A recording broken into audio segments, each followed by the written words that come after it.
मैंने आपसे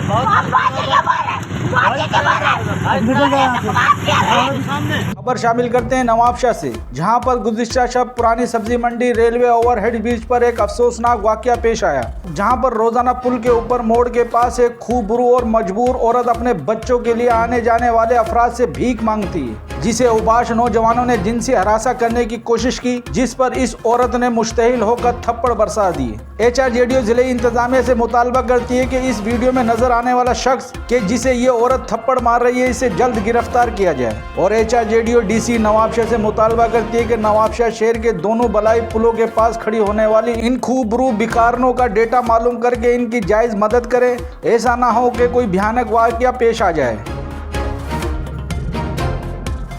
मज़ीद खबरों और अपडेट के लिए विजिट करें हमारा YouTube चैनल HRJDO न्यूज़।